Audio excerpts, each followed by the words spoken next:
ওর এই ভুলভাল জিনিস তুই কর, আমি চলে গেলাম। এই দাঁড়া, এখানে দাঁড়া, বস। দেখ জল ভরা হয়ে গেছে, এবার আমি এর উপরে কাদা লাগাবো। দেখ কাদা মাখা হয়ে গেছে। এখন বোতলটা সেরকম লাগছে তো? আগের বারে বোতলের ভেতর জলটা যখন নোংরা ছিল। হ্যাঁ এবার তুই কল পাম্প করবি আর বোতলটা আমি পরিষ্কার করবো। দিদি, তুই এটা কি করতে চাইছিস?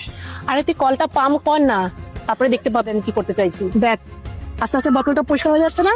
হ্যাঁ, পরিষ্কার হয়ে গেল।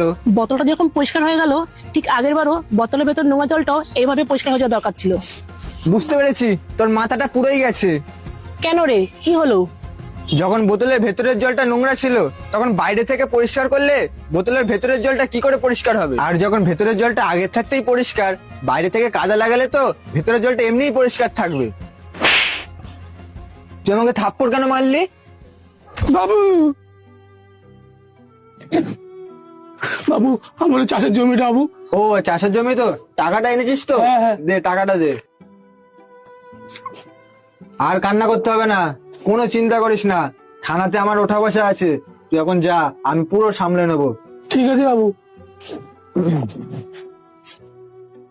এর মতন বলদ লোক যদি পৃথিবীতে থাকে, তাহলে আমাদের মতন কিছু চালাক মানুষরা তো তাহলে আরো বড় লোক হয়ে যাবে। মনের ভেতরে পাপ রেখে বাইরে ভালো সাজাটা উচিত হবে না। যাই মন্দিরে গিয়ে কিছু দান করে আসি, অল্প কিছু হলেও তো পাপ কমবে, আর যতটুক পাপ বেঁচে থাকবে গঙ্গা স্নান করে ঠিক কাটিয়ে নেবো। এই বোতলটা হচ্ছে আমাদের মানুষের মতন, আর এই বোতলের ভেতর যে জলটা আছে সেটা হচ্ছে আমাদের মন, মানসিকতা এবং চিন্তাধারা। আমরা যেরকম এই বোতলটাকে ধুলে বোতলের ভেতরের নোংরা জলটাকে পরিষ্কার করতে পারি না, ঠিক সেরকমই আমরা যতই মন্দিরে দান করি না কেন, আমরা কখনো পুণ্য কামাতে পাবো না। যতই আমরা গঙ্গা স্নান করি না কেন, আমরা কখনো পাপ ধুতে পাবো না। আমাদের মনের পাপ মনেই থেকে যাবে। তাই ভেতর থেকে নিজেকে পরিষ্কার করতে হবে, নিজেকে শুদ্ধ করতে হবে। তাই এখনো সময় আছে ভাই, নিজেকে শুধরে নে।